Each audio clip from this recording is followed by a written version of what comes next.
So hopefully this video comes in handy for someone who's planning or in the middle of doing a swap like this. And I realize that there's a lot of work to be done.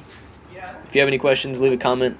I'll be more than happy to help you out. I'm not going to sugarcoat it. The install is quite the project. Before I start talking about the install and sharing any issues I had with you, I'd like to admit that I had a lift and I had a transmission jack as well. And I also had quite a few helping hands. Although the helping hands never worked on a Subaru like this before, they were still, knowledgeable hands. My uncles, my father. I had my little brother help me. I had air tools, so keep that in mind when I talk about the time and, effort it took to do this project. So it took me about, I would say, 15 continuous hours of work collectively. I got it done in a span of 3 days. Now, I'm not going to talk about how to swap a 6-speed into a WRX because that's way too broad.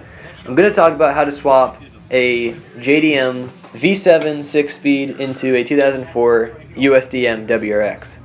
And if any of this applies to the project you're doing, good. If not, please do your own research. There's plenty of info out there. You just need to find it and piece it together so it suits your needs.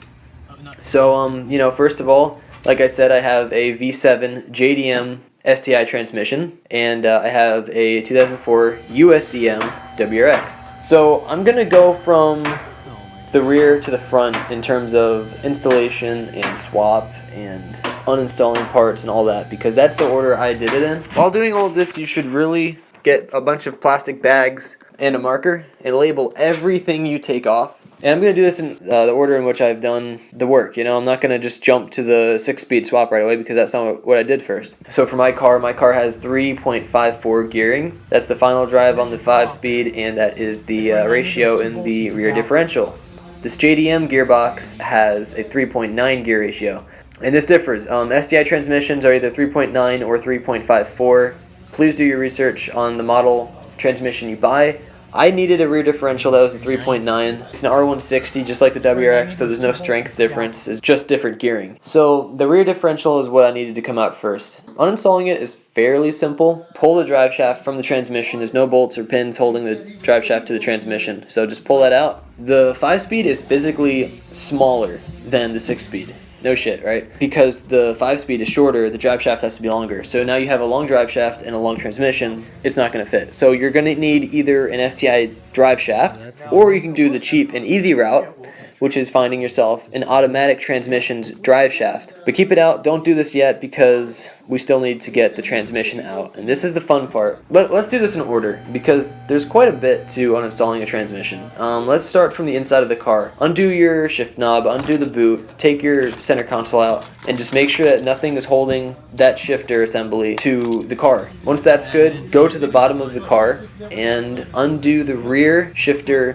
bushing. Now your shifter should be able to pull out from under the car. Now I have a front mount intercooler. All I had to do was pop off 2 intercooler pipes and I was good. There should be 3 wires about. And there's another wire that goes around the transmission that is for your oxygen sensor, for your rear catalytic converter. So just keep that in mind as well. I recommend you unplug everything just so nothing snags. I learned this the hard way. You cannot remove the transmission from the engine if the throwout bearing and the clutch fork are engaged with each other. So you need to separate them. Just to reassure that, do a rundown before you start peeling the thing apart. Check your clutch fork. Check your clutch line, check for wires, check for any connectors or anything that could be holding the transmission in place. Take those bolts out, take them all out, and once they're all out, again, make sure that the transmission jack is supporting the transmission. Get under the car and just wiggle the transmission. You'll eventually wiggle it free. Now that the transmission is separated from the engine, go ahead and start disassembling the pressure plate and clutch and flywheel. Now you can put in your STi flywheel, clutch, and pressure plate. Now here is where I hit a speed bump. The STi pressure plate uses 9 bolts. The WRX only uses 6 bolts. So you're going to be short 3 bolts. So you're going to need bolts. I made a trip to Lowe's and it turns out they have grade 8 bolts. You're also going to need crush washers as well. You're going to need a total of 9 crush washers and 9 bolts. Your WRX only has 6. So go make a trip to Lowe's or wherever is close by that sells bolts. You're going to need an M8 1.25 by 16 millimeter. That'll do perfect. Do as much as you can while the transmission is out, because now you have room to do it. Anyways, once that's all done, get your transmission, get it on the transmission jack, and wheel it on over to your car. Install the transmission, just slowly, carefully line it up. Don't jam it in there because you're going to damage the teeth to your clutch and all that fun stuff, so just take it easy. Anyways, you're pretty much done now. Make sure everything's bled properly. Take it for a test drive.